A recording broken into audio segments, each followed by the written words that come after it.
Jesús Adrián es un profesor también de filosofía contemporánea y tiene más líneas de trabajo.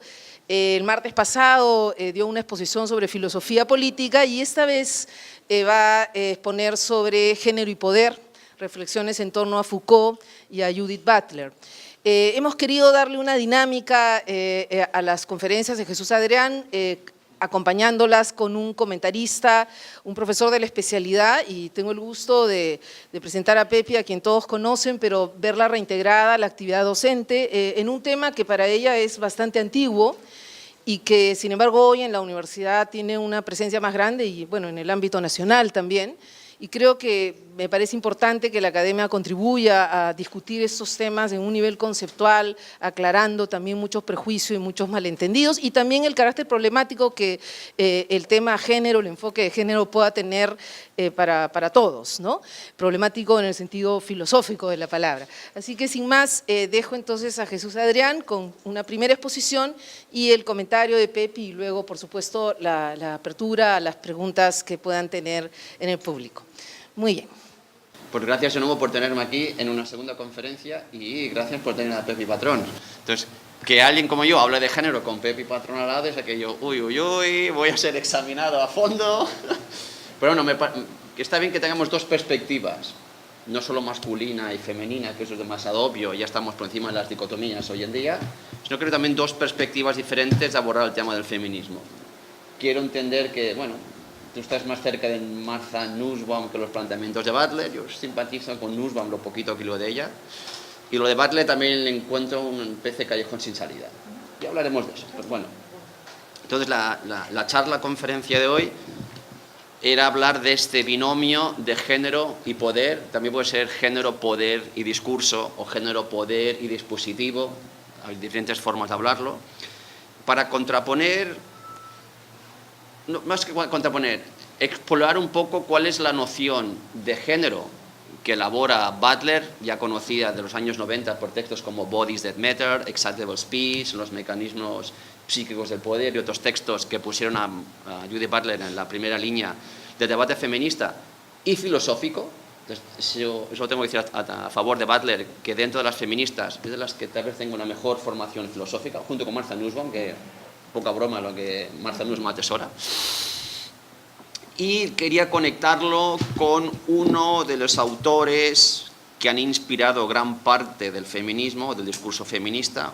Bueno, hoy diríamos de los discursos feministas, porque se dice en plural, que sería Michel Foucault, al cual Judith Butler alude frecuentemente. También podríamos poner a Merleau-Ponty, y a Derrida, y a Hegel, y Lacan, y Althusser, y Freud, autores con los que ellas también discuten, para que veáis que tienen una sólida formación filosófica, y a partir de aquí se planteó un poco explicaros este binomio de Foucault y Butler. ¿Qué elementos teóricos o conceptuales aporta Foucault a la discusión feminista?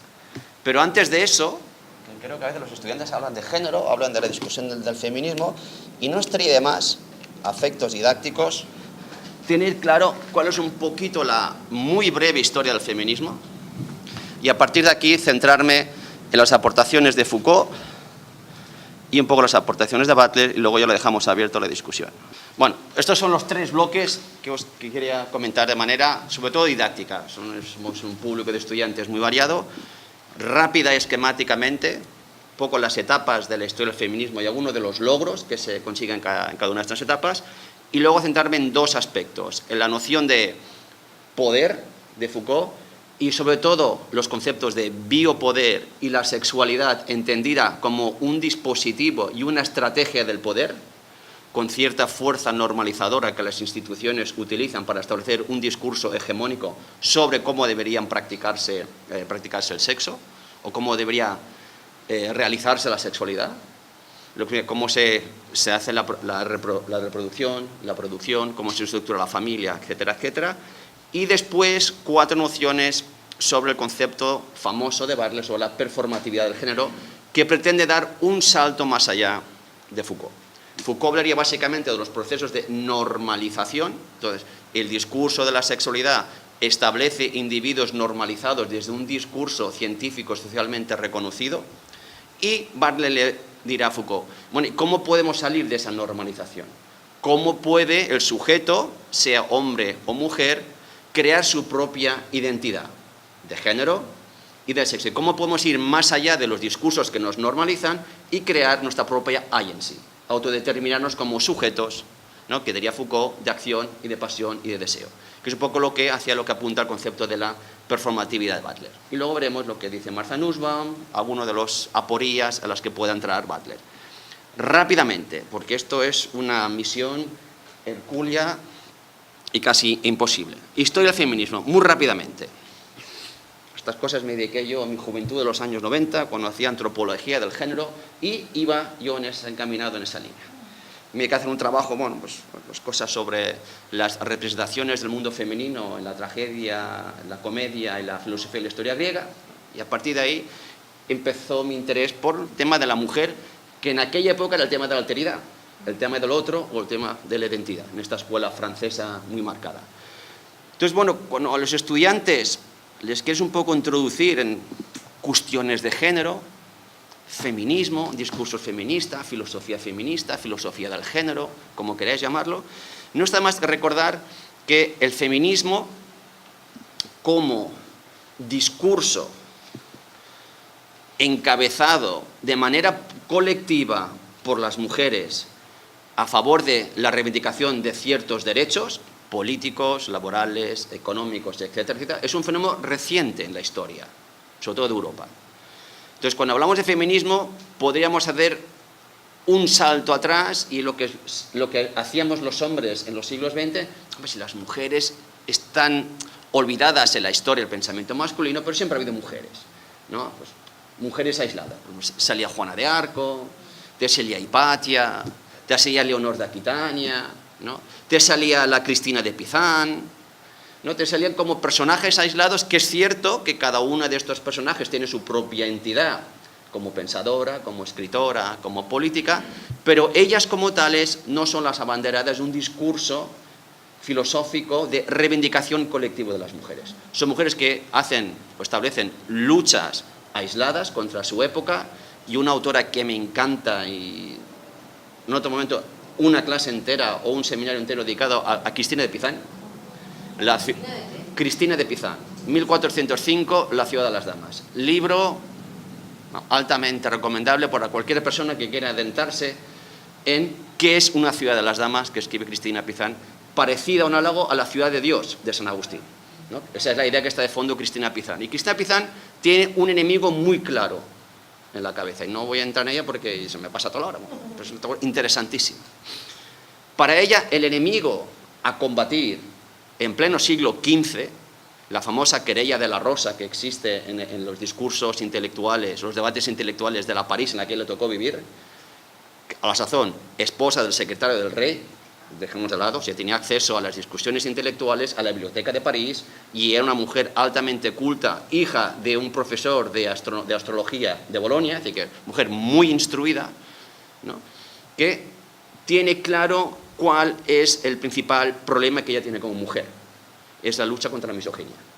El debate misógeno, que la pondría perfectamente en debate actual. Donde pone misoginia, hoy lo pondríamos en machismo o patrones androcéntricos de valoración asimétrica de las aportaciones de la mujer a la cultura. Podemos decirlo en estos términos. Y Pizán pone el dedo en la llaga. Entonces, La ciudad de las damas es todo un compendio donde ella recoge a supuestos personajes históricos e imaginarios, como diosas y mitos, donde ella rescata personajes femeninos de la mitología, de la religión y de la historia real, que curiosamente destacan por alguna virtud, para contrarrestar el discurso misógeno que ya arranca de Juvenal y del arte de amar de Ovidio, y que luego se extrapola a la misoginia medieval muy conocida, no sé, con ese libro del, ¿cómo se llama este? El Tratado de Amor de 1212, ¿cómo se llama el tratado? Del Andrés el Capellán, Andrés Capellanus, que es el Tratado del Amor que establece las líneas básicas de lo que es el amor cortés y el amor villano, y por ahí se establecen los fundamentos de la misoginia medieval, que se remonta, insisto, a los textos de Ovidio y de Juvenal. Las Héteras de Juvenal son otra fuente riquísima, y dice, precisamente ese discurso misógeno y esta es la parte muy sutil, que con la ironía se recrea en los supuestos defectos de la naturaleza de la mujer, que como sabemos es lujuriosa, celosa, irascible, sensible, un animal sexual, ¿no? Por lo tanto, estas mujeres no pueden ser dignas de credibilidad, que es un poco como el mensaje misógino se crea. Entonces, contra ese debate, que es un debate intelectual de su época, Cristina lanza todos sus dardos y intenta refutar con argumentos muy sólidos la misoginia medieval. Yo, por ejemplo, la pongo como una protofeminista. Creo que sería muy interesante si tuviera que hacer una historia del feminismo y empezaría con ella.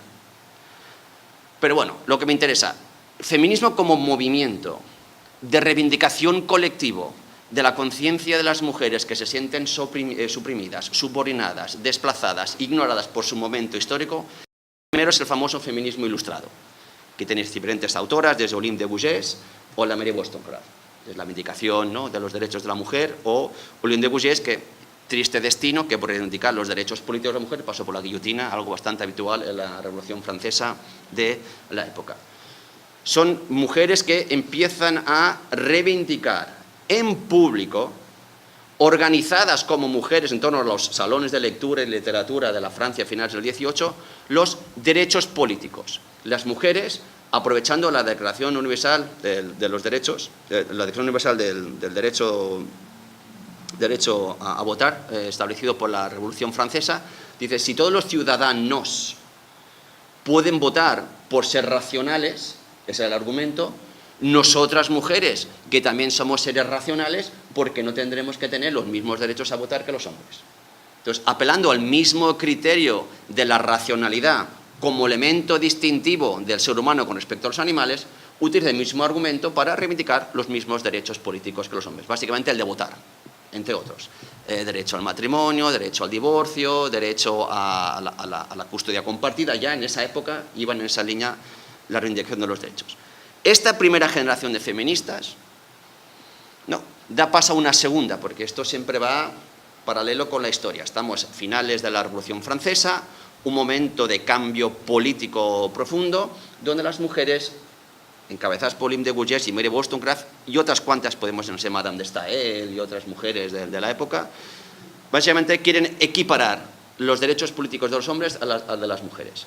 Evidentemente, la historia del siglo XIX evoluciona y pasamos a mitad del siglo XIX en adelante a otro régimen económico, que es el gradual o creciente proceso de industrialización al que se somete Europa, y en ese contexto estamos en otro tipo de sociedad, que es la sociedad industrial, que la habéis estudiado profusamente, y surge un segundo movimiento, una segunda oleada, un segundo momento de cambio en torno a ciertas mujeres, conocidas también como sufragistas, dicho en términos generales, que se aglutinan en este momento de la sociedad industrial, entre mediados del XIX y principios del XX, que a la reivindicación de los derechos políticos ya pedidos por la generación previa, le añaden los nuevos. Ahora que las mujeres también se incorporan al mercado laboral y son explotadas por el mercado laboral, también vamos a tener que pedir ciertos derechos laborales. Entonces, amplían el espectro de reivindicación de derechos. A los políticos le vamos a añadir los laborables, como derecho a la higiene, derecho a la cobertura sanitaria, derecho a la educación de los hijos, etcétera, etcétera. Sí. ¿No estás poniendo hombres a propósito? John Stuart Mill podría ser... Sí, aquí estaría. Podemos poner con el liberalismo, John Stuart Mill, incluso en el contexto español, el padre Feijóo tiene un texto que es en defensa de las mujeres. Interesante. Como siempre, aquí estaremos a la inversa. Habría hombres que de manera aislada, no colectiva, reconocen también los méritos de las mujeres. Feijóo, Stuart Mill y otros también irían en esa línea, obviamente. Entonces, no sé, 1848, la declaración de la Seneca Falls, un momento fundamental, ¿no?, donde las mujeres se unen como movimiento sufragista. Movimiento social, colectivo, visible y de lucha contra un sistema político de subordinación y de exclusión. Aquí queda claro que hay un discurso oficial de cierto tipo de mujeres que se quieren reunir para lograr derechos laborales. Avanzamos en el siglo XX y nos encontramos con, digamos, como está muy simplificado, dos corrientes feministas o dos movimientos feministas. Uno que empieza a surgir más o menos en los años 60, 70, conocido de manera así muy resumida como feminismo de la identidad, no, feminismo identitario, como quieras llamarlo, y ahí básicamente la cuestión de fondo o la discusión de las mujeres de ese momento, con Simone de Beauvoir, Virginia Woolf, Nancy Chadorov, Lucy Irigaray y otras autoras, no quiero entrar en todas ellas. La pregunta es, ¿qué elemento nos distingue a nosotras, las mujeres, de los hombres? Y ahora vamos a encontrar, ya no solo a denunciar la subordinación, no solo vamos a denunciar la exclusión, sino que vamos a encontrar un elemento de identidad que nos agrupa, que nos identifica como mujeres, como un colectivo. De una manera muy sencilla, ¿cuál es aquel elemento que nos identifica a todas las mujeres como mujeres y nos distingue radicalmente de los hombres? La primera ola sería, básicamente, es nuestra sexualidad y nuestra biología, ¿no? Pues entonces, en los años 70, esto lo he trabajado yo con temas de estéticas contemporáneas, hay todo un movimiento estético en el arte feminista que utiliza el cuerpo de la mujer, la reproducción de la mujer, los órganos femeninos de la mujer como plataforma de la que trabaja. Entonces está Judy Chicago, la miráis luego en internet, interesantísima, tiene una instalación que se llama The Dinner Party, otra clase solo para eso. Judy Chicago, Dinner Party, os la apuntáis, es una mujer que utiliza toda la iconografía de la vulva, toda la iconografía de los órganos femeninos como armazón conceptual de su propuesta artística. Entonces, reivindico la corporalidad de la mujer, reivindico la sexualidad de la mujer y reivindico la biología de la mujer, que es aquello que universalmente nos distingue a todas las mujeres blancas, amarillas, verdes, agnósticas, nihilistas, casadas, solteras, cristianas, budistas, católicas o protestantes. Todo eso nos unifica de manera universal. Discurso identitario, muy resumido. Obviamente el discurso feminista avanza en el contexto de las diferentes escuelas postestructuralistas de los años 80, ¿no? Entonces entran Lacan, y entran Foucault, y entran Derrida, y entran Deleuze, un poco en el debate, y el feminismo empieza también a tomar conciencia de la diversidad interna de las propias mujeres, porque no es lo mismo ser una mujer blanca de clase media que vive en Nueva York que una mujer africana, ¿no?, que vive en Kenia. No es lo mismo una mujer afroamericana de un estrato socioeconómico bajo del Bronx que una mujer blanca de clase alta que viva en Manhattan. No es lo mismo mujer cristiana con una mujer católica, no es lo mismo una mujer blanca que joven, que negra, que joven o que anciana. Es decir, las mujeres empiezan a tomar conciencia de la diversidad interna de las mujeres. Y entonces ya el elemento biológico o sexual como elemento de identidad universal ya no es suficiente. En este momento, dentro de las teorías postestructuralistas de los años 80, empieza a fraguarse esa idea que ya conocéis todas, de que lo que realmente importa no son tanto las diferencias sexuales, sino que cómo esas diferencias son valoradas, evaluadas, ¿desde dónde? Desde un constructo de género.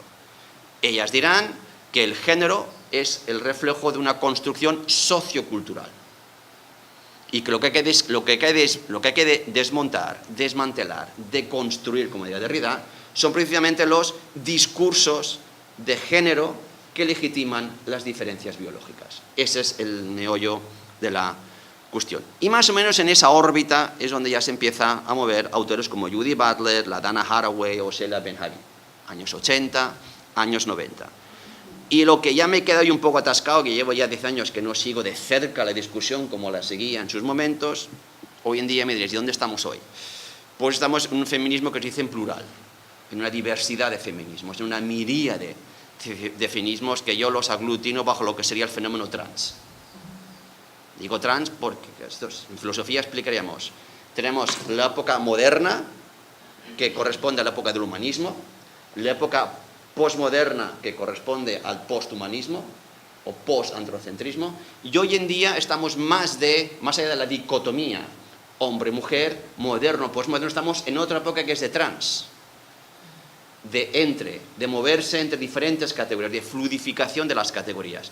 Las dicotomías clásicas, moderno, postmoderno, premoderno, moderno, patriarcal, postpatriarcal, capitalista, postcapitalista, en el debate actual ya no tienen cabida. Hay que superar los dualismos o las dicotomías. ¿Qué es lo del trans?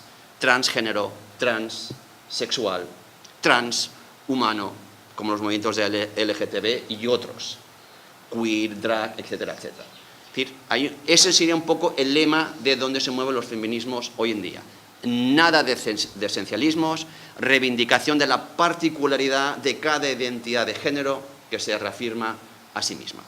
Grosso modo, este es el panorama, y a todo trapo, de dónde nos encontramos hoy. Entonces, tomar conciencia de que hay una historia previa a donde estamos hoy en día y que evidentemente hay que seguir con esa historia, pero no es algo que nace de la nada, que surge espontáneamente hace 10 o 15 años, sino que tiene casi 2 siglos y medio de historia que merece la pena que tengáis presente cuando un día os dediquéis a este tema. A partir de aquí, los 2 planteamientos que me gustaría destacar. Uno es esa famosa teoría del poder que desarrolla Foucault en los años 70, muy conocidas entre los especialistas en estudios de género y los conocedores de la filosofía francesa. En esos años 70, Foucault escribe una serie de textos, El nacimiento de la clínica, Vigilar y castigar, Historia de la sexualidad, volumen 1, sobre todo, en los que Foucault, sobre todo, quiere entender los procesos a través de los cuales los individuos son normalizados, sujetos, adiestrados, domesticados en diferentes instituciones. Es decir, ¿qué hace que los individuos, en cierto momento, los individuos de una sociedad, en ciertos momentos, respondan, obedezcan a las leyes y a las normas establecidas de un Estado, como el Estado moderno que Foucault le interesa estudiar? Y para eso, una cosa que hace Foucault muy bien, va a recurrir a analizar 2 tipos de poder. Va a analizar la formación histórica de 2 tipos de poder que para él ilustran muy bien lo que sería la naturaleza del poder, que es lo que quiere él estudiar. Una forma de poder que ejemplifica muy bien las técnicas disciplinarias que se utilizan en los años 70 para normalizar a los individuos, sobre todo los cuerpos de los individuos, ¿no? Sería el famoso nacimiento de la prisión. Ese texto magnífico de Vigilar y castigar, archicitado, donde casi todo el mundo solo sé el primer capítulo, no sé el resto, porque el primer capítulo está fantástico, te lo resume todo, y ahí encontráis un poco cómo el modelo de la penalidad correctora, cómo el modelo disciplinario que se aplica en el ámbito de las prisiones, dice Foucault, ese también se puede extrapolar a cómo el poder funciona en otras instituciones, como la médica, la familiar, la hospitalaria, la económica, incluso en las relaciones familiares. Y la universidad, la pedagógica. Coge ese ejemplo. Si analizamos con detalle la naturaleza del poder de la prisión, encontraremos la naturaleza o la ontología o los modos de ser del poder que funciona por doquier. Entonces, una cosa que hace muy interesante Foucault, no me quiero entretener aquí, él analiza cómo hemos pasado de un primer forma de poder, que es el poder soberano de los siglos XVII, XVIII, el poder soberano, que básicamente pertenece al antiguo régimen, que es donde el soberano o el rey tiene la soberanía absoluta sobre sus súbditos, y la forma en la que castiga a los súbditos que infringen la ley es a través del suplicio o del cuerpo. Esa descripción de la tortura del primer capítulo de Vigilar y castigar es espeluznante. Entonces, ¿cómo muestra el soberano la pena infringida? Por el tipo de tortura. Es decir, el cuerpo se convierte en la plataforma, ¿no?, donde se muestra el tipo de delito cometido. Si te han cortado la mano, es que has robado. Si te cortas la lengua, es que has mentido. Y si has cometido ya un regicidio, pues la tortura pública, desmembrándote, descuartizándote, poniéndote aceite caliente en las heridas, vísceras. Bueno, no quiero entrar en este tema. Lo importante, dice Foucault, esa forma de poder soberano, después de la Revolución Francesa y con la implantación de la reforma humanista que se lleva a cabo en Francia, con Baucher en 1838, 1840, aquí se empieza a tomar conciencia de que el suplicio genera demasiada resistencia en la población. Y tenemos que empezar a reconocer a los individuos como sujetos de derechos, que es una de las conquistas de la Revolución Francesa. Por lo tanto, ya no podemos volver a aplicar los viejos criterios del castigo y del suplicio, de la tortura, sino que tenemos que encontrar un régimen jurídico que, si bien castiga las infracciones cometidas, respeta, por lo tanto, los derechos de todo individuo. En ese momento se produce la reforma de la penitenciaria y ya no se habla tanto de torturar el cuerpo, sino como de castigar al cuerpo y, sobre todo, modificar la conducta de los prisioneros. Es decir, la función de la prisión ahora no es la tortura y la exclusión, sino la función ahora de la prisión es volver a renormalizar a los individuos que se salieron de la sociedad, volver a reeducarlos, volver a reinsertarlos como a través de un código estrictamente disciplinario. Y esto Foucault lo explica, hay todo un establecimiento claro de los horarios y actividades que todos los presos tienen que llevar a cabo día a día. Por lo tanto, en ese momento el trabajo y la disciplina se acaban convirtiendo en técnicas, estrategias, métodos de control apropiado y eficaz para toda la institución. Y aquí es donde Foucault hace la extrapolación. Esa forma de disciplinar, educar, amaestrar, docilizar, instruir, reorientar al preso, dice, es la forma en la que ese poder también se aplica en otras instituciones que no son penitenciarias. La forma en la que educamos se basa también en la del trabajo y disciplina. La forma en la que uno va al médico, trabajo y disciplina. Es decir, todas las otras instituciones sociales en las que vivimos seguirían el mismo modelo que el del modelo de la penalidad. Y aquí Foucault destaca dos cosas que son dos conceptos que me gustan mucho y algunos los retoma Butler después. ¿Cuál es la naturaleza de ese poder? ¿Cuál es la característica de ese poder? Dice Foucault, ese poder ya no es el poder vertical, jerárquico, individual, que una persona soberana ejerce sobre un grupo de individuos sometidos, sino que este poder es anónimo, Foucault dice polimorfo, heteróclito, discontinuo, pero sobre todo ese poder invisible y anónimo de las instituciones pedagógicas, militares, hospitalarias, sanitarias, económicas, familiares, sexuales, es decir, todas las instituciones en las que estamos naciendo y siendo normalizados y que extienden el poder como una estrategia de control, se caracterizan por su capilaridad y su carácter microfísico. Es decir, esos tentáculos del poder son casi inapreciables, se han extendido por todo el cuerpo, por todo el tejido social. Y se ejecuta casi siempre de una manera anónima, invisible, sobre todo horizontal. Si tenemos una clase, ahora entre ustedes mismos ya hay relaciones de poder horizontales. Las hay. Y si están en una clase, ustedes darán cuenta cómo establecen relaciones de poder horizontales. Váyanse un fin de semana a la montaña o a la playa con sus amigos. Veréis que pronto establecéis ya jerarquías entre vosotros. ¿Dónde van las decisiones? ¿Por qué siempre Jaime tiene que decidir dónde vamos a comer y a dónde vamos a ir? ¿Por qué no podemos decidir los otros? Es decir, ya hay una especie de rivalidad a nivel horizontal. No quiero entrar en este tema. Entonces, elemento fundamental, la capilaridad y la microfísica del poder.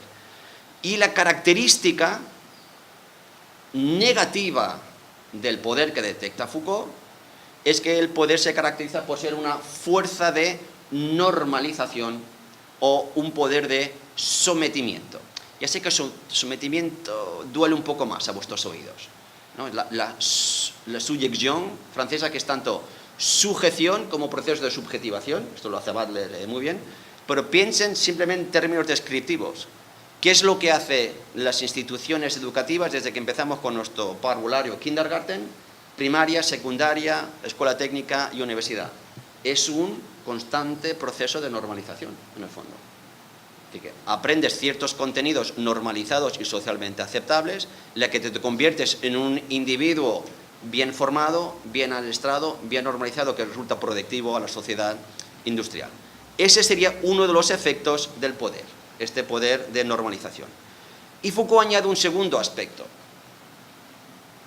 No solo tenemos el elemento o el modelo del poder coercitivo de la prisión, sino que tenemos otro tipo de poder asentado en el discurso sobre la sexualidad. Es decir, la sexualidad, que ya no el sexo, la sexualidad se convierte en un dispositivo discursivo que que también logra, de alguna manera, normalizar las conductas y comportamientos sexuales de individuos que tienen que ser productivos, sanos desde el punto de vista capitalista. Sexualidad, insisto, se convierte en un dispositivo y simultáneamente en una estrategia de poder. El discurso sexual establece la forma correcta, la forma normal de vehicular, expresar, negociar, gestionar nuestra sexualidad. Entonces, Judith Butler, para ponerlo, un ejemplo que pone ella. ¿Cuál sería un ejemplo de esa sexualidad que se convierte en dispositivo de poder? Solo hay una sexualidad oficialmente reconocida en los años 80, que es la heterosexualidad, que hoy en día está cuestionada. Entonces, la heterosexualidad, que surge con fuerza, y eso lo explica muy bien Foucault, a finales del siglo XIX en connivencia con la sociedad industrial, la heterosexualidad se convierte en el único criterio de sexualidad válida. Es decir, la única sexualidad oficialmente reconocida como la normal es la heterosexual. Las demás entran en el ámbito de lo negado, del estigma, del oculto. Los que somos del siglo pasado, acordaros lo difícil que era expresarse como homosexual.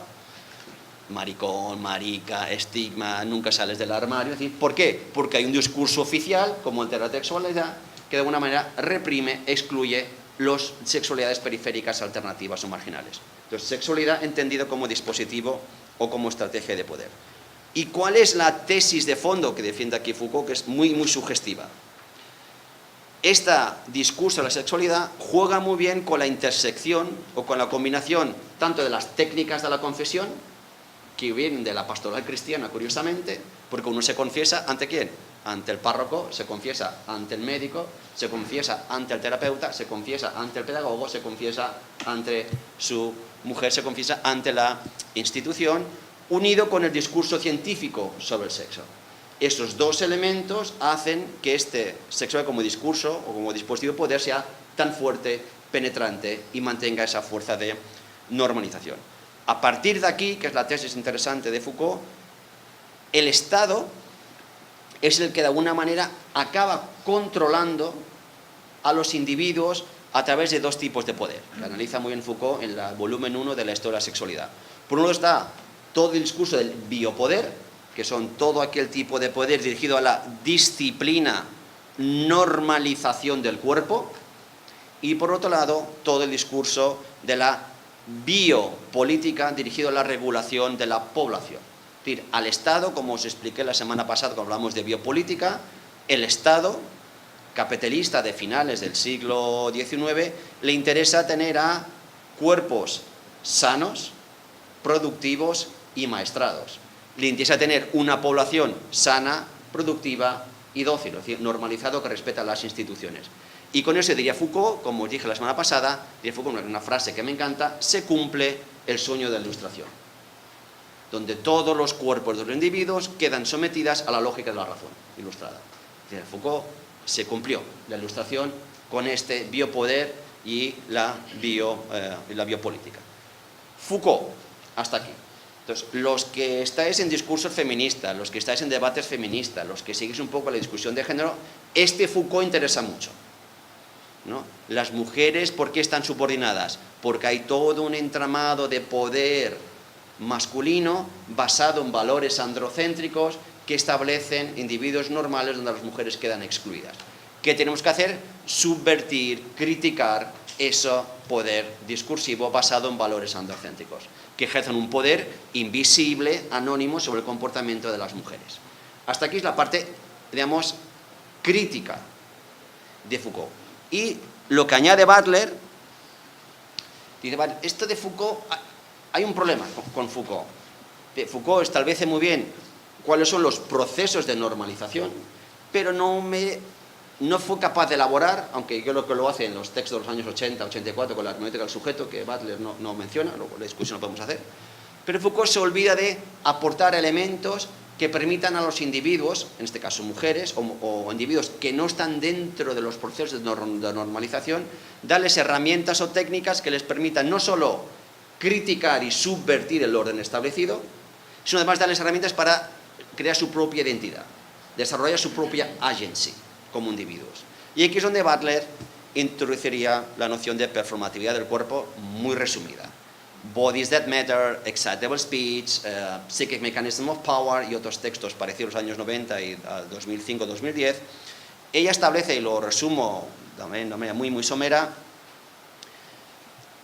en la creación de una identidad de género intervienen dos elementos, o consta de dos procesos.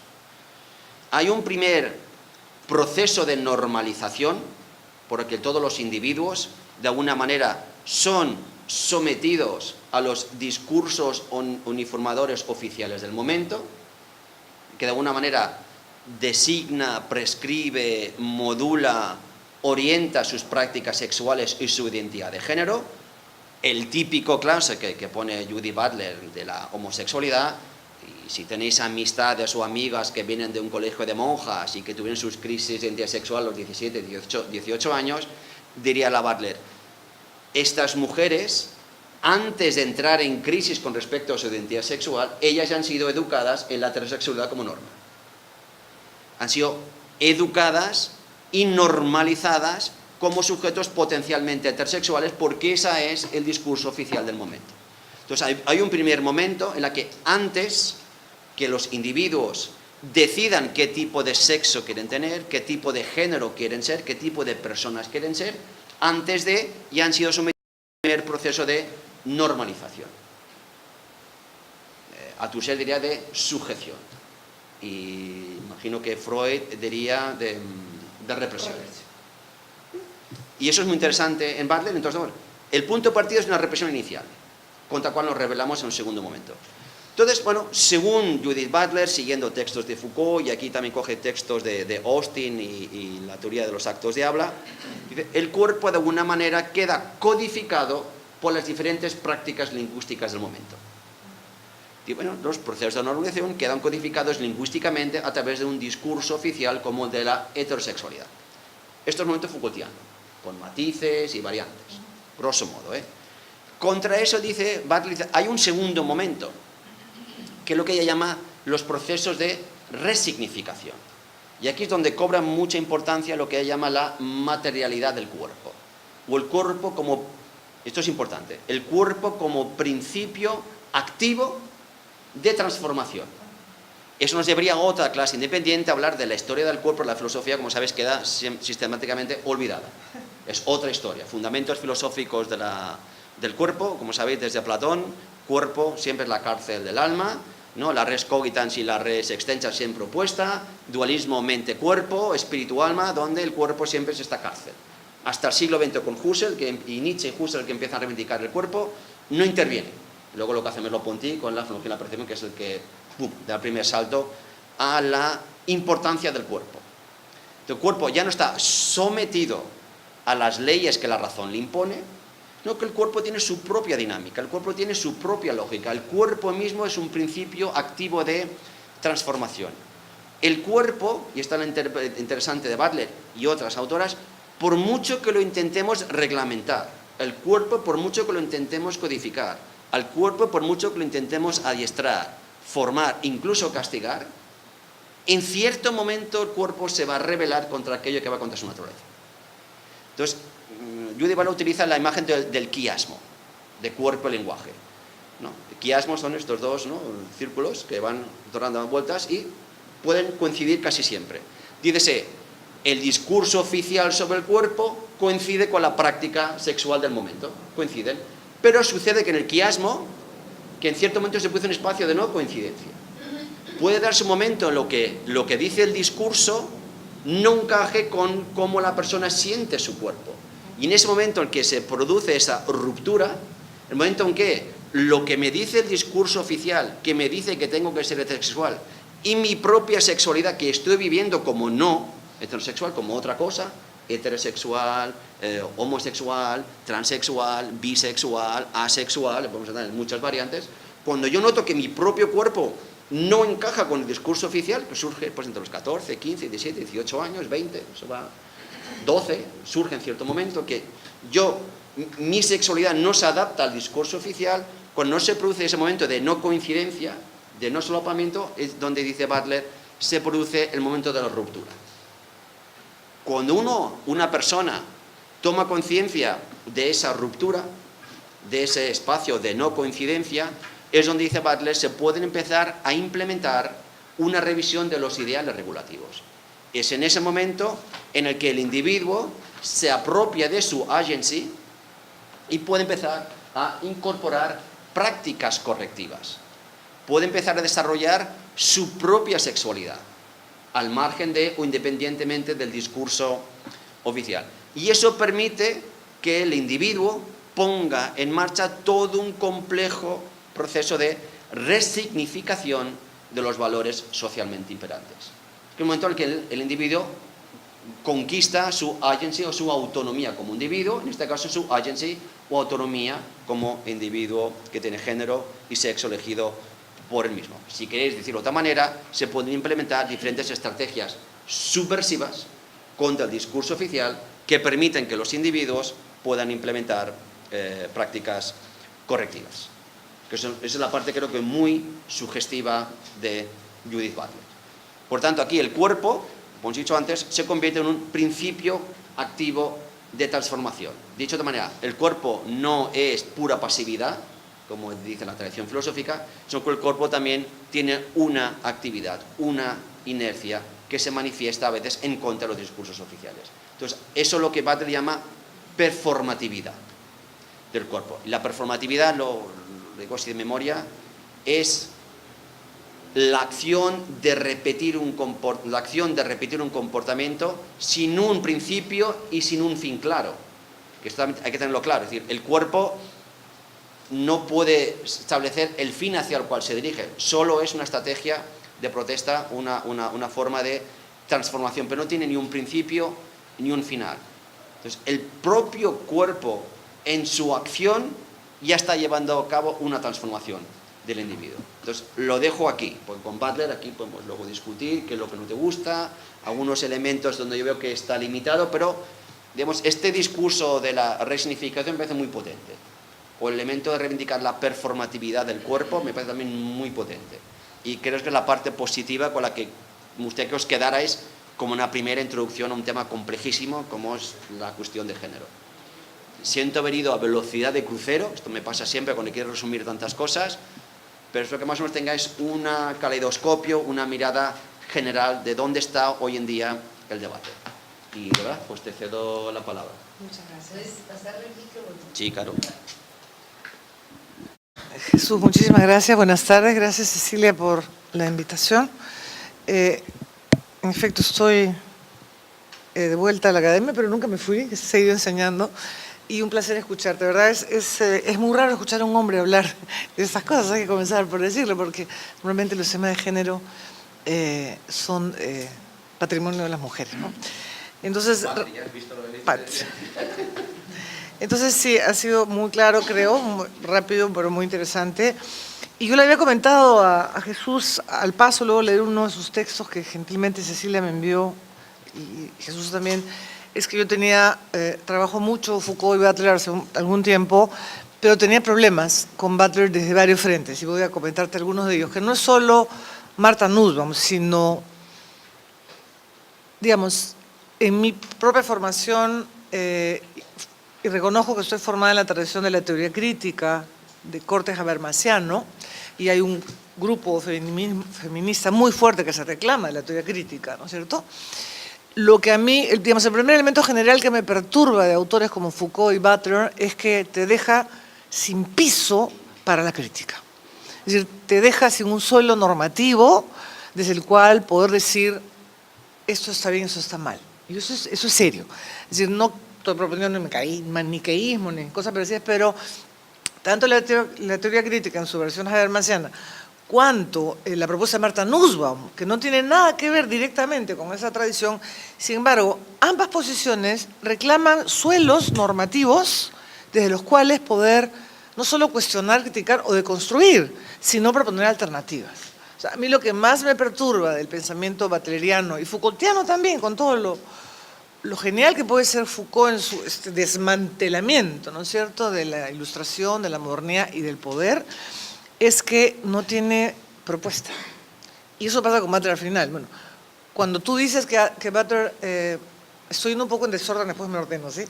Que Butler retoma la idea de agency, en tanto performance individual, lo que yo hago con mi cuerpo, alguien como Nussbaum te diría, eso justamente no es agencia. Precisamente eso es la negación de la agencia como autonomía, como decisión, porque está partiendo de una subordinación.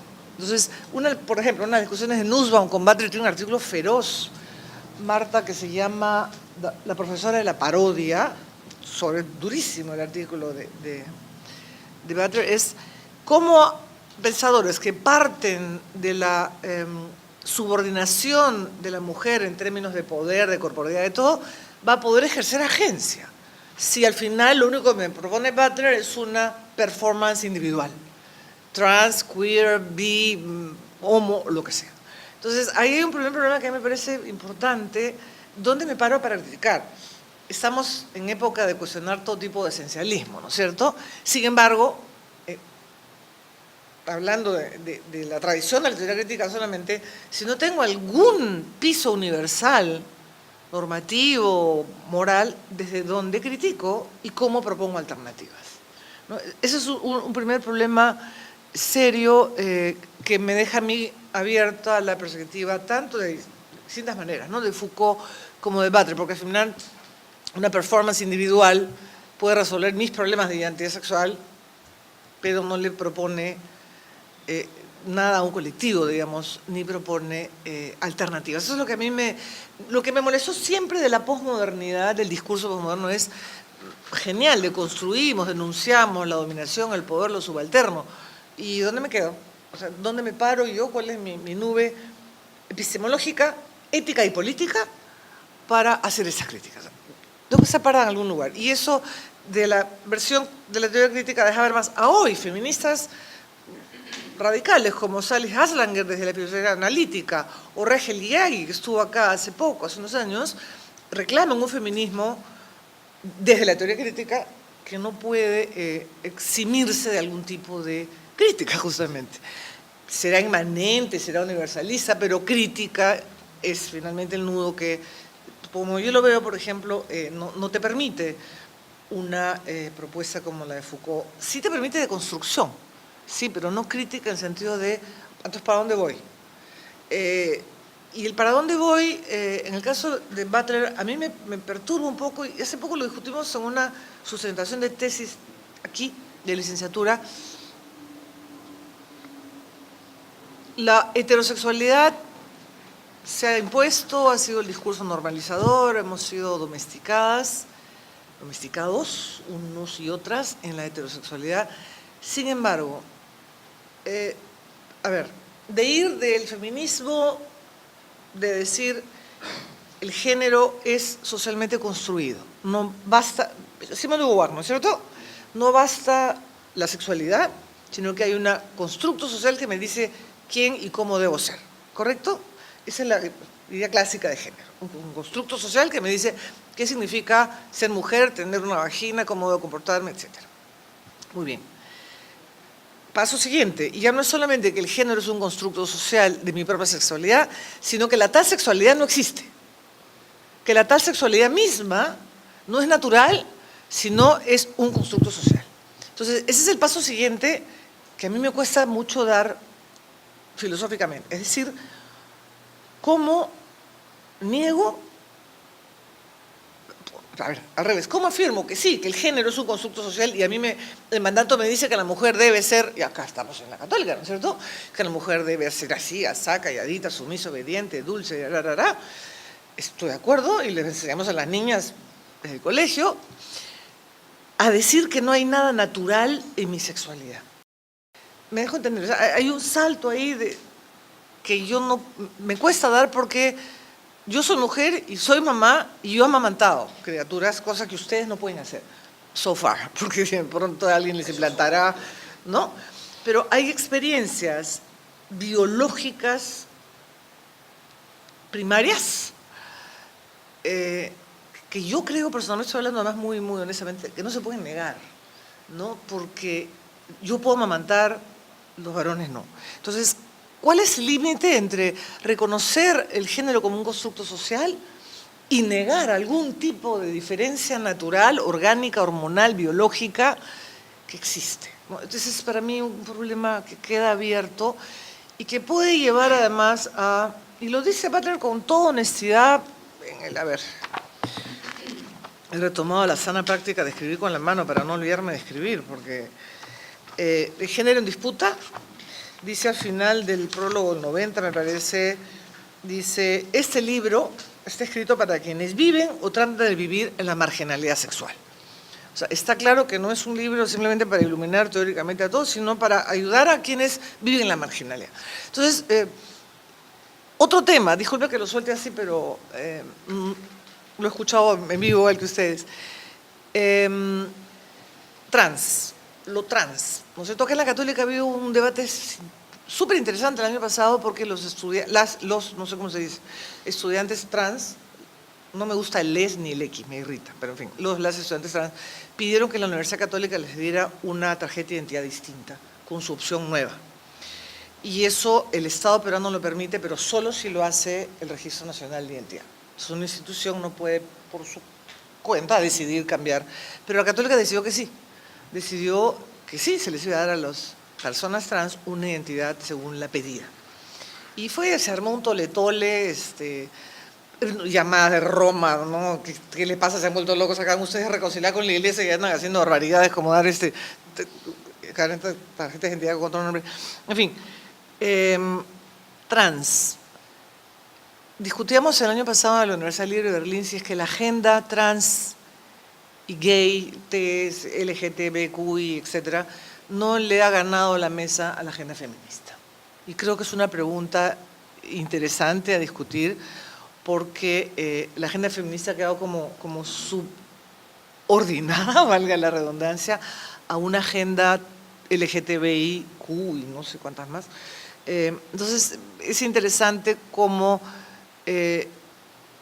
la mitad del mundo que somos nosotras no hemos podido marcar la agenda y ahora viene una minoría, con el respeto que obviamente nos merece a todos y cada una, incluso a cuestionar la agenda feminista por normalizadora, por heterosexual, ¿no? Entonces ahí hay un punto crítico para mí muy importante y se está discutiendo. Incluso yo escuché en la universidad, en Berlín nada menos, ¿no? Donde ustedes saben la cantidad de personas bi, homo, queer es asombrosa.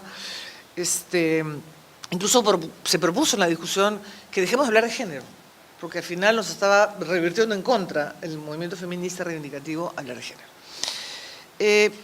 Un tercer punto, y luego me callo para poder conversar, es, tú hablaste, y eso es bien interesante, de feminismo de la identidad el primero, luego el feminismo de la diferencia, ahí está toda la discusión de otra gran teórica crítica, Nancy Fraser, ¿no? Con Axel Honneth, el tema del reconocimiento versus la redistribución, o sea, como la agenda de la segunda ola feminista pone la agenda del reconocimiento, la diferencia cultural versus temas de justicia redistributiva, cuando en nosotras se junta todo, ¿no? La pobreza, lo racial, la discriminación de género, etc. Entonces Fraser propone hoy día, en la tradición de teoría crítica, feminista, por eso Butler, digamos, a mí me saca de cuadro de mi propia perspectiva de formación y de activismo incluso. Ella habla de una tercera ola del feminismo contemporáneo que es ganar representación, o sea, el poder. Es otra vuelta, ¿no es cierto? Pero llegamos a la importancia de poner en la agenda de por qué las mujeres no estamos representadas en ninguna parte y no tenemos acceso paritario a nada. Ahorita en el Perú tenemos un gabinete paritario, bingo, ¿no es cierto? Es notable, no estoy haciendo apología política de nadie, por cierto, pero... Y somos la mitad del mundo. Entonces hay un tema de representación y de acceso al poder, no de hablar de la católica para no meternos en problemas domésticos, de acceso al poder de las mujeres que se está trabajando desde el feminismo como una tercera ola en términos de juntar lo redistributivo, la justicia, con lo identitario, la diferencia, la culturalidad y la representación. Lo que Fraser llama una participación paritaria, por ejemplo, en todas las esferas de poder.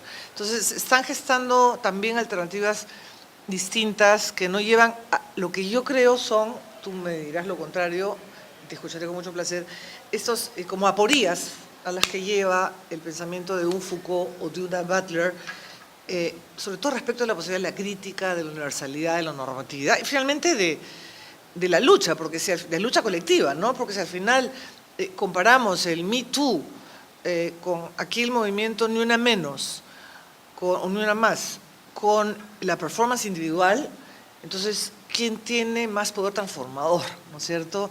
Una agencia colectiva. Y ahorita dentro del enfoque de las capacidades que tanto ha desarrollado Nussbaum, y muy hermosamente nosotros has podido trabajarlo, del tema de las emociones. Nussbaum va por el 10º libro sobre emociones.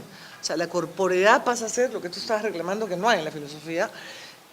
Su último libro, último porque no para, acaba de sacar un libro hace 2 meses que se llama The Monarchy of Fear, la monarquía del miedo, sobre el gobierno de Trump y cómo el miedo como emoción primaria de la infancia. Entonces, se está trabajando mucho en el enfoque de las capacidades, estas otras perspectivas, y uno de los discusiones más importantes que hay en la asociación, el HDCA, es qué pasa con la agencia colectiva. Incluso cuestionando a Nussbaum y Sen esa idea de agency como muy individual, muy liberal, ¿no? Un poco socialista en el sentido socialdemócrata, y se está trabajando mucho la idea de agencia colectiva. Entonces, se está renovando el paradigma de desarrollo humano, postulando agencia colectiva, y entonces me enfrento de pronto con una propuesta de performance individual como la única marca identitaria, ¿no? Yo soy lo que mi cuerpo hace, me deja sin piso crítico, normativo y de acción política. Por más activista que pueda ser alguien como Bradley, la pasó muy mal. Y ese es otro tema que no nos va a alcanzar el tiempo, pero hay tantas cosas que conversar. La famosa ideología de género, ¿no? Ideología de género, o sea, lo que los evangélicos quieren borrar porque hace que sus hijos sean homosexuales y quieren quitar la palabra género de la educación en el Perú, ¿sabes? ¿No? Hay una propuesta ante el Congreso para borrar de los libros de educación peruana, te estoy hablando en serio, y defendido por mujeres, ¿ah? Quitar la palabra género porque homosexualiza a los niños y borra te estoy hablando en serio, es mi país y lo digo con vergüenza, pero... Entonces, hay un Bolsonaro en Brasil en este momento que ha reclamado la ideología de género para luchar contra el género, y Judith Butler la pasó muy mal en Brasil.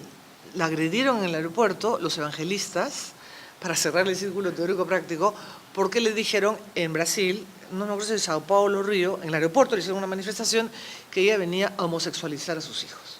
Con lo cual entonces, digo, estoy reivindicando a Butler porque es una activista y es una defensora de la libertad, eso no lo discuto, pero teórica, normativa y críticamente a mí me deja en el aire, y creo que se están construyendo otras alternativas desde la teoría crítica. También se puede discutir, ¿no? Esta idea de la crítica inmanente, siempre desde dentro, entonces, otra vez, ¿dónde buscamos suelos normativos, universales? Hoy ya no los buscamos, yo soy de la vieja guardia, como algunos aquí, yo creo que hay que buscar algunos suelos normativos para poder hacer crítica y transformación. Pero ahí me quedo. Conversemos, escuchemos. Gracias. Con las palabras, porque si empezamos tú y yo ya no nos preguntas. Sí, es verdad. Bueno, sí podemos abrir el debate, quizás juntar a ver, las preguntas para... no sé quién tiene comentarios, preguntas. Indiferente no se puede quedar nadie, ¿eh? Esto es un tema que os interpela, o nos interpela. Nos interpela. ¿Qué he hecho esto?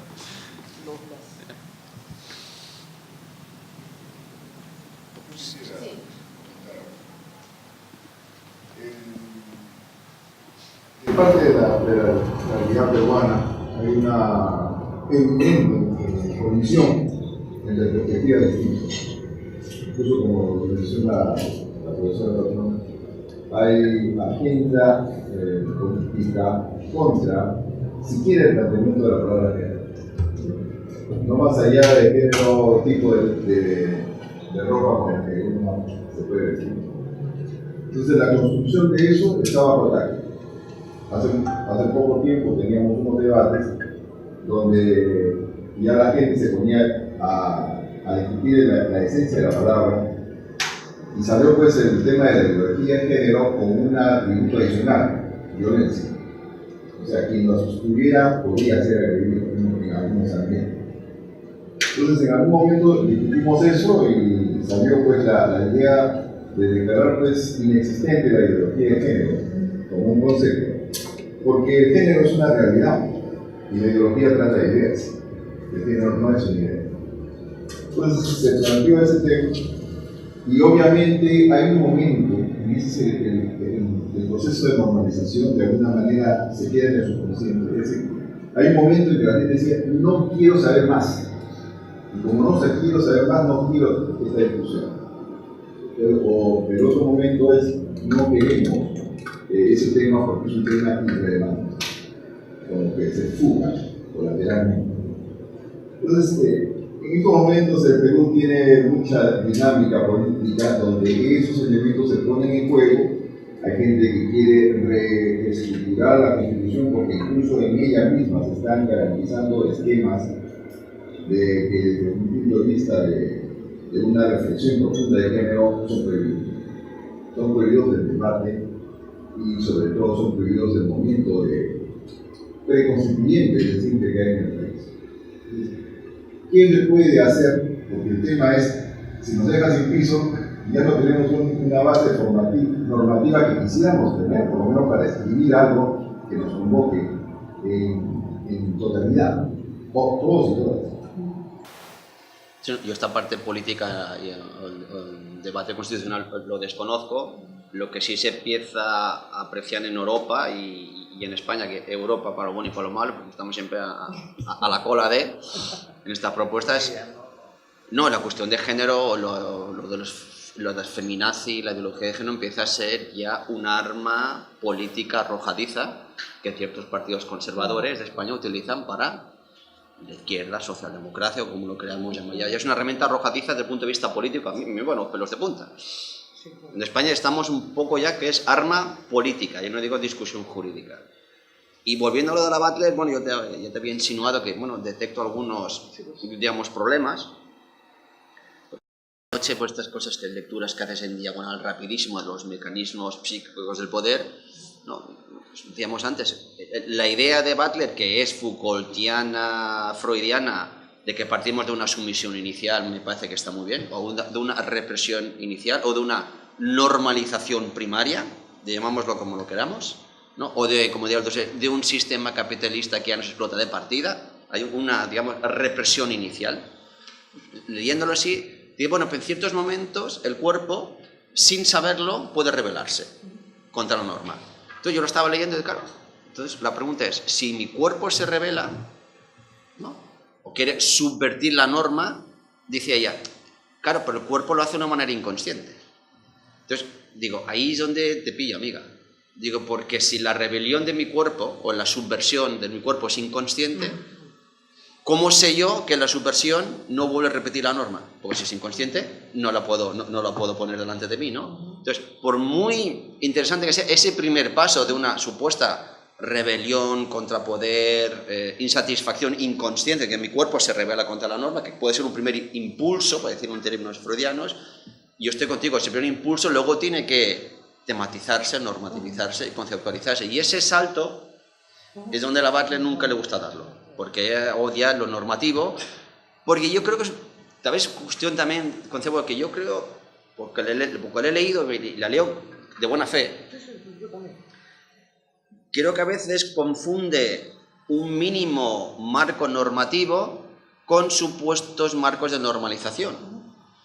Y no es eso, porque precisamente una cosa, bueno, yo pasé por la escuela farmasiana en mi época moza, lo bueno es de los marcos normativos, la ética discursiva de Habermas, con todo lo ideal que sea, con todo lo formalmente kantiana que pueda ser, que una cosa que hace bien la ética discursiva es que es la capacidad de revisar sus propios marcos normativos. Si precisamente los marcos normativos habermasianos de la escuela francesa tienen una cosa que han ganado con la discusión con los postestructuralistas, que es un marco normativo no universal, con pretensión de que es una cosa diferente, evidentemente, por decir, revisable en función de las experiencias de divergencia que se acumulan en la propia discusión, de que es un marco normativo abierto. Y yo creo que eso va a tener como que da un poco de miedo, me da la sensación, Si la tuviéramos cerca y ya tiene esto mucho más trabajado, igual hasta podríamos lograr de que más o menos no lo hubiera tan peligroso. Pues si tienes una mínima base normativa, ¿cómo aglutinas la protesta y cómo la llevas a un cambio real? Porque del reconocimiento formal es un paso, luego con conocimiento real hay otro. Y luego con Butler, pues bueno, yo con los estudiantes a veces lo comento, ¿sabes cómo lo acaban diciendo? Esto es como Priscilla Reno en el desierto, ¿no? Como si fuera una performance. Pero claro, es algo mucho más que una performance. Estoy plenamente de acuerdo. O es aquella estética de la existencia de corte un poco narcisista y baudelairiana que se la acusa a Foucault también, ¿no? Solo una élite privilegiada de intelectuales parisinos que tienen una formación y educación, o sea, pueden de alguna manera inventarse a sí mismos, no convertir su existencia en una obra de arte, ¿no? Este tono elitista que es muy bonito en Foucault, pero que en el fondo no tiene, como se dice, base normativa que permita al resto de manera colectiva lograr lo mismo. Yo estoy de acuerdo que esa sería la que habría que complementar. Y con la agencia colectiva es dificilísimo, porque vivimos en las épocas líquidos, vaporosos y volátiles, donde precisamente en un individualismo galopante en el que vivimos es muy difícil ahora mismo conseguir las protestas o los reconocimientos colectivos. Vamos más por las agencias individuales, en la que yo con Martha Nussbaum y a Amartya Sen simpatizo bastante. Dije, más que un discurso igualitario, homogéneo de todas y de todas, yo tengo esta vena un poco libertaria, no puedo decirlo así tan directamente, pienso más en las diferencias a partir de competencias y capacidades de los individuos, personalmente en mi opinión, y eso para mí está antes que la agencia colectiva. O dicho de manera, la agencia colectiva basada en la buena agencia individual es mucho más sólida que al revés. Dicho de otra manera. Porque a veces si colectivizo, si homogenizo o igualo a todos, ¿dónde queda la competencia? O la capacidad. Entonces, yo prefiero más de un modelo que ayuda, potencia, estimula a que los individuos desarrollen su propia agencia basada en competencias, ¿no? Y a partir de ahí, un individuo competente, cuando forma un grupo colectivo, será mucho más fuerte, basada en su propia agencia individual, basada en sus propias competencias. Entonces yo prefiero pasar de lo individual competente a luego a la agencia colectiva. Es un poco lo que siento, porque si no tengo desde fuera, y sea como hombre como mujer, entonces cuando a mí cierto tipo de discurso político me dice, usted no se preocupe, que nosotros les lo solucionamos, usted no se preocupe, que nosotros garantizamos sus derechos, dices, bueno, sí, oiga, pero yo también tengo capacidad de crítica, yo también tengo capacidad de decisión, yo tranquilo, yo ya me encargaré. Usted póngame el marco normativo mínimo, que yo con mis competencias y mis capacidades ya me abriré paso. Pero no venga usted dándome la norma universal desde arriba, una especie de paternalismo, de maternalismo, bien intencionado, que por eso pues tampoco lo puedes criticar, porque en el fondo es bien intencionado, pero oiga, no, que yo soy un individuo libre y que me he formado, estoy educado, tengo mis propios puntos de vista y yo tengo mis propias competencias, con las competencias de los otros ya nos juntaremos para llevar a cabo una transformación o construir mi identidad de género, si fuera necesario.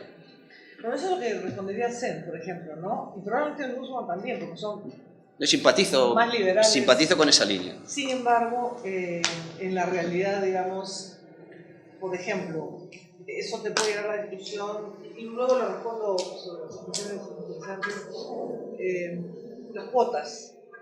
La cuota, ya había una discusión sobre si el gabinete paritario es meritocrático, o sea, por mérito, se cuestiona, ¿te das cuenta? Se iba a discutir si es porque el número tiene que ser la mitad o porque somos capaces de ser la mitad. La sola discusión ya ofende, ¿no es cierto? Pero ahí está puesto. Entonces, la cuota, hay gente liberal, probablemente como tú, no sé, acá, que piensa que la cuota está mal, porque la cosa es desarrollar las capacidades individuales al máximo, que la cuota es proteccionista, paternalista. Y la respuesta de las feministas es, sí, pues, pero mala suerte. A desigualdades extremas, soluciones extremas. Es decir, somos la mitad de la población y un 10% del poder, dejemos la posibilidad de ir aumentando y nos equivocaremos tanto como usted durante los últimos 20 siglos, ¿no?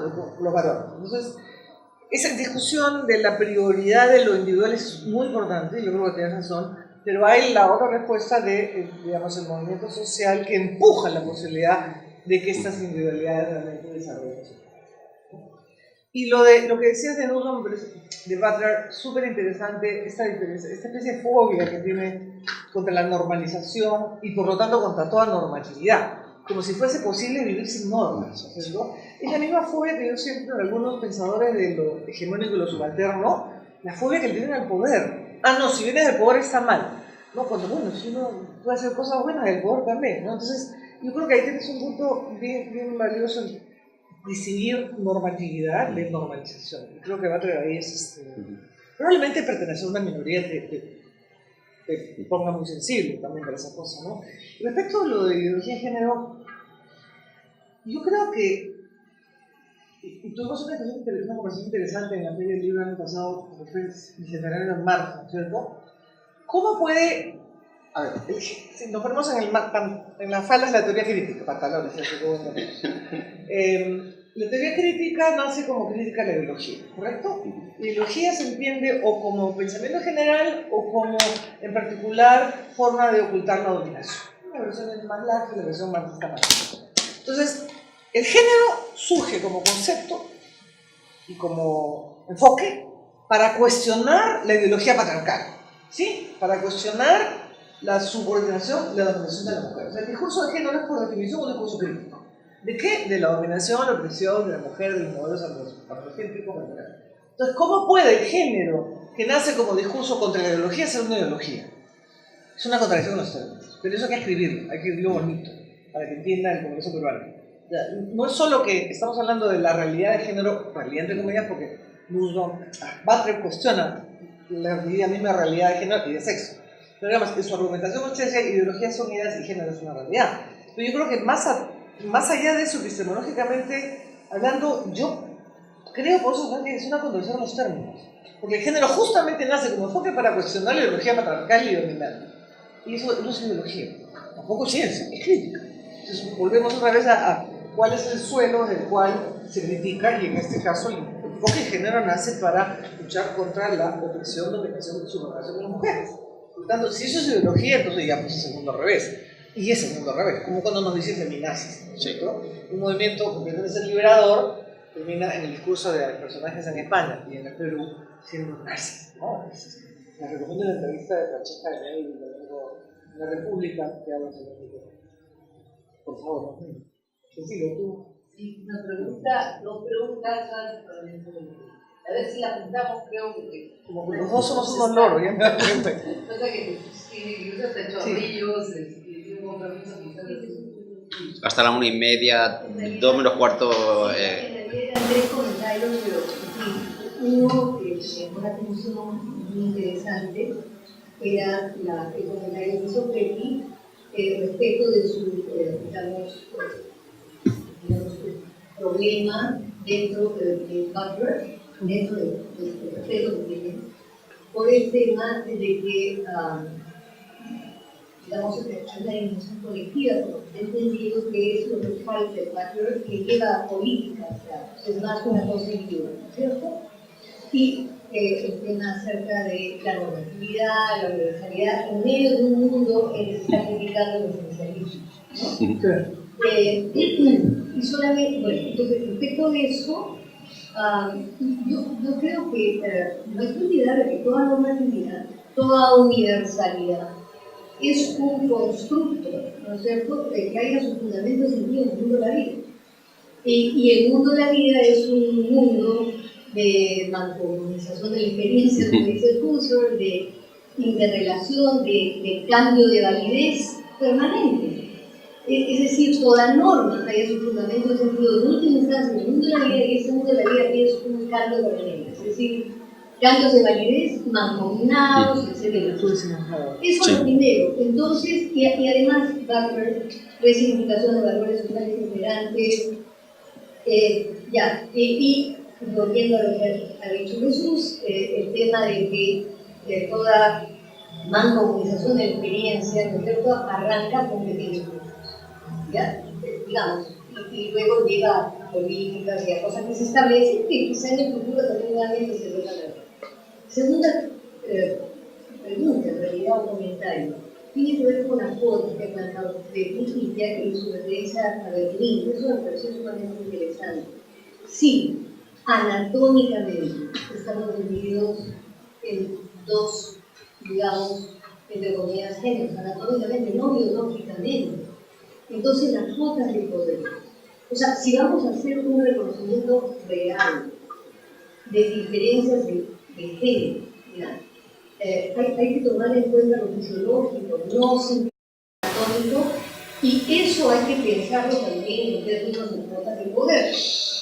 Y tercero, lo último que he mencionado, que es bien interesante también, toda crítica, digamos, estoy pensando en un artículo de Paul Ricoeur que traduje en 1975. Ciencia y biología.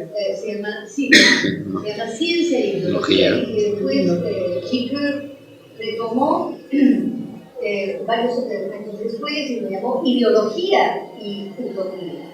¿Ya? Y Utopía. Pero hay la parte final de ese artículo inicial de 1974 es sumamente interesante porque no, digamos, es muy fácil, dice Ricoeur, que la ideología entre por la puerta falsa en un discurso crítico si es que no se aplica el criterio hermenéutico de volver también la crítica sobre los propios presupuestos críticos. Es decir, criticar al mismo tiempo que autocriticar, porque siempre hay presupuesto, digamos, que uno carga consigo por la sociedad, etc. O sea, el discurso más crítico es siempre un discurso que, digamos, está en peligro de volverse, de endurecerse con el próximo. Absolutamente. Eso sería mi ejemplo de y bueno, entonces... mi crítica, mi comentario, dicho, iba ¿Cómo matizado, al tema del lenguaje correctivo. Un poco se ha mencionado, pero que también me parece que está en parte en la función normativa que tiene el lenguaje, ¿no? Y en este elemento de performatividad que extrae de los si tomamos en cuenta la crítica que hace Cristina Lafont, ¿no? Tanto a Habermas, ¿no? y cómo toma esta noción de mundo de la vida, a Gadamer, ¿no? El horizonte, que viene a Heidegger, ¿no? Con esta noción de apertura del mundo, que va más atrás, hasta Hegel, Kant, Hugo, ¿no? Hay un problema con esta noción de apertura del mundo, ¿no? Porque digamos que gratuitamente se asume que el lenguaje no tiene una conexión directa, ¿no? Y es la dice que la misma crítica que se puede hacer a la filosofía del lenguaje ordinario, la OSA, ¿no? Entonces, ¿cómo con este trasfondo crítico nosotros podríamos tomar, ¿no? El lenguaje correctivo que ahora el mismo está impulsando, ¿no? Como estrategia para resignificar ciertos valores sociales a través de una propuesta, como agencia, ¿no? Una nueva forma de utilizar el lenguaje, los artículos, etc. Si es que tomamos en cuenta que de fondo hay un cuestionamiento, ¿no? De la forma política y por tanto la noción de performatividad y de agencia. Sí, bueno, la Cristina. Ah, bueno, vale. Sí. Muy bien, aparece la Lafont otra vez, me hace gracia. Compartí. Es que el libro de Lafont, vamos, lo vi parir. ¿Ah, sí? Sí, estuvimos en Frankfurt juntos, en esa época. ¿En su tesis? Sí, en su tesis, estábamos con Habermas en aquella época yendo a los seminarios, y le tengo mucho aprecio. Y lo habíamos discutido enormemente. Todo el problema de la tradición Hamann, Herder, Humboldt, Heidegger, Gadamer, Habermas, famoso riesgo del holismo del significado, ¿no? Que si todo estuviera predeterminado holísticamente por una estructura simbólica llamada lenguaje. Vía de manera inteligente, ¿no? Pero hay otro elemento que tenemos que tener en cuenta. Es decir, si caemos en los esencialismos lingüísticos, toda actividad corporal, todo comportamiento está predeterminado lingüísticamente. ¿Cómo rompemos, ¿no? Lo que sería este holismo? Bueno, pues ella recupera una cosa habermasiana, además, de manera interesante, y humboldtiana, por cierto, ¿no? Porque el lenguaje tiene dos vertientes. Una parte de la hermenéutica filosófica, o la noción, y a Gadamer le pasa algo parecido, en la línea de Lafont, es que solo se centran en lo que sería el aspecto cognitivo-semántico del lenguaje, que esa función del lenguaje la tiene. Significa y transmite contenidos, y con eso hacemos proposiciones sobre las cosas que nos pasan en el mundo, ¿no? El problema es que, sobre todo en Heidegger es clarísimo, Gadamer luego lo mitiga un poco, ¿y qué pasa con el aspecto pragmático-comunicativo? Que en Heidegger desaparece, ¿no? El lenguaje es la casa del ser y él habla y determina, bueno, pero el lenguaje no solo es constituyente de realidad, sino que él mismo es constituido. Por lo tanto, recuperando una idea habermasiana que me gusta mucho, es del lenguaje no solo reflexividad sobre las cosas, no como apuntabas tú, ¿no? El lenguaje también, Mary, también tiene la capacidad de autorreflexividad. Y en ese fuerza autorreflexiva del lenguaje, de pensarse a sí mismo, reflexionar sobre sí mismo, es donde puede tomar distancia de sí mismo. Que es la hermenéutica de la sospecha, a la que nos apunta sabia y prudentemente un Paul Ricoeur, con el cual estoy plenamente de acuerdo. Pues incluso contra las más duras de las críticas que hagamos contra cualquier sistema de significado, seamos conscientes de que nuestra propia crítica puede caer en otro proceso de normalización. Por tanto, ojo a visor, hermenéutica de la sospecha, no solo el discurso que estamos criticando y desmontando, sino el propio que nosotros estamos creando como contracrítica, porque por su propia dinámica se puede convertir en eso que estamos denunciando. Estoy plenamente de acuerdo con Ricoeur que la hermenéutica de la sospecha hay que aplicarla más al propio discurso que a la crítica del otro. Eso a veces en Ricoeur se olvida. Estoy plenamente de acuerdo. Lo de la iterabilidad está muy bien, los podemos hablar en otro momento. Sí, yo estoy totalmente de acuerdo contigo también, Meli, y creo que Habermas, si tú lo mencionabas, Habermas es un muy buen ejemplo de receptividad a las críticas sobre sus propios presupuestos. Las primeras críticas feministas, estoy hablando de lo que estoy volviendo a mis orígenes, porque mi tesis doctoral fue el debate Habermas-Gadamer, justamente. Que era aquello del cuidado, lo del... La ética, filosofía crítica y lenguaje, justamente.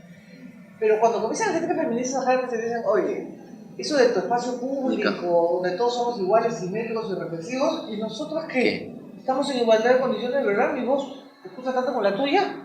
Y Habermas es sumamente receptivo a sus propios... A mí me impresionó. No, estoy hablando de los años 80, donde era una de las bebés de la filosofía contemporánea, y fue muy receptivo a eso, que tú dices, estar dispuesto a cuestionar tu propio presupuesto porque es parte de que esa universidad es de consenso. No es que viene dictada por nada más que lo que tú llamas el mundo de la vida, en el caso de él se llama el consenso, la deliberación y la participación, digamos. Entonces, sí, yo creo que hay mucho que seguir aprendiendo de esta idea, y es interesante lo que decía Romero, porque los nuevos intentos de repensar la teoría crítica, como crítica a la ideología y también feminista, Rachel Yegi está volviendo a Ricoeur y define, inspirándose en Ricoeur, la teoría crítica como hermenéutica de la sospecha, y muy importante respecto de ella misma. Y por eso dice que la teoría crítica, retomando Adorno, es ambigua, tiene verdad y falsedad, y tiene normatividad y no normatividad. Entonces, claro, eso se puede llevar también a un terreno resbaloso de, al final, ya no es crítica, si no es, pero yo creo que es sano retomar esa ambigüedad de los postulados propios, ¿no? Respecto de lo que decían las cuotas, sí, pues es un mundo abierto. Porque si hay cuotas para mujeres, ¿por qué no hay para, en el caso de Perú? Yo descubrí el problema de género en el Perú, nunca he sido una activista feminista, sino cuando comencé a estudiar el Perú. Y cuando comencé a viajar por el Perú para hacer un trabajo sobre gobernabilidad democrática en los 90s, y nos dimos cuenta todos, éramos 3 varones y yo, para variar, que la única que juntaba todas las desigualdades posibles era la mujer. Porque es indígena, es pobre, es chola, es analfabeta y encima es mujer. Variable que el hombre no tiene. Entonces, digamos, mi feminismo viene de conocer el Perú, de chocarme contra la realidad. Y cuando pedíamos focus groups en provincias para ver qué pensaba la gente de la democracia, estamos hablando de la época de Fujimori, teníamos que hacer focus groups separados, hombres y mujeres. Porque donde hay un hombre, las mujeres no hablan. En sectores de fuera de Lima. Ese es, digamos, el silencio y lo que tú llamabas también la resignificación. Yo he escuchado por primera vez en mi vida hace 3 años la palabra sororidad. ¿Ustedes la han escuchado? Que es los feminismos de fraternidad, ¿no es cierto? Y ahora se está usando mucho en inglés, en francés y en inglés tiene sentido, en castellano no mucho, porque no es hermandad, digamos. Entonces sí hay resignificaciones que efectivamente tienen sentido, que son importantes, pero demoran, ¿no? O sea, por eso que yo creo que esta tensión entre lo colectivo y lo individual es importante, porque de pronto la suma de agencias individuales por capacidades bien desarrolladas no da como resultado un bien colectivo. Estoy pensando, para mí uno de los países más, no para mí, digo, uno de los países más igualitarios del mundo es Suecia, ¿no es cierto? Y ya no hay cuotas porque las mujeres son más de la mitad de todas partes del Parlamento o del Congreso. Sin embargo, quería comentar esto a propósito de algo que mencionaste de una asociación de mujeres rectoras o vicerrectoras en Europa, y estuvo el año pasado en la ministra sueca y dijo que de 52% rectoras mujeres ha bajado a 30%. Y no saben por qué. Algo está pasando que hay un punto en el cual la mujer se va y están investigando precisamente qué es lo que está pasando. Y sin embargo, en Suecia, por ejemplo, la tasa de suicidio de hijos es altísima. Es un país donde... Y país en el cual, además, el año pasado no se pudo entregar el Nobel de Literatura, ¿se acuerdan? Primera vez en no sé cuántos años, porque hubo denuncias de acoso sexual. Entonces, claro, el tema es cuánto se resignifica, cuánto se consigue, y cuánto ni siquiera ahí donde se ha avanzado a través de movimientos sociales, podemos realmente pasar a ser parte del sentido común, ¿no? Que no somos ni subordinadas, ni dominadas, ni tontas, ni nada. Entonces, es un proceso largo y complicado, ¿no? Como ustedes están viendo en el Perú, hay un sector importante, en Brasil y en España, pero entonces que se siente francamente amenazado. Acá se llama "con mis hijos no te metas", el movimiento. Y "con mis hijos no te metas", tú hablando de género porque tú quieres hacer que mi hijo se haga gay. Es un ratito, por favor. Pero es fuerte. Y hay un Bolsonaro en Brasil que es un facho. Y le sumas al facho El de... proyecto de ley de esta congresista feminista de enfoque de género puede producir cáncer o sí. Cáncer. Eso pasa. Paroxismo. Pero es real, están ahí, son de verdad. O sea, entonces hay que, lo que usted decía era, hay que elaborar argumentos y discutirlos, ¿no? Porque es una corriente. El miedo, pues, es un sentimiento muy primario, ¿no? Volviendo a. Sí, a pero las corporalidad. emociones. Entonces, alguien que juega con el miedo, ¿qué es lo que está pasando según Nussbaum en Estados Unidos? Jugar con el miedo, que es según ella. Bueno, los discursos políticos son discursos que apelan básicamente a las emociones primarias. No hay ninguna racionalidad política argumentativa detrás. Un ideario de Habermas de discusión abierta de los presupuestos de los cuales partimos, vamos. Pero hay que retomarlo. Sí, yo creo que sí. Muchísimas gracias. No, a vosotros, por eso gracias. decía yo al principio que el tema necesita Sí. seguirlo hablando en la academia, el aporte de la academia para el crecimiento conceptual, para la resignificación, y en fin, todo lo que ustedes han hablado. Muchísimas gracias. Vosotras. Y Un placer. la última conferencia de este ciclo Filosofía y Vida, que el título lo puse yo, pero Sí. calza con los temas tratados, que va a ser la traducción, que no es solo para heideggerianos, porque se va a hablar también de la traducción, ¿no? Como experiencia hermenéutica y todo lo que implica con la experiencia del traductor que tiene Jesús en la hora temprana en Haydn. Bueno, muchísimas gracias. Ahí contarán el origen de mis canas, viene por la traducción.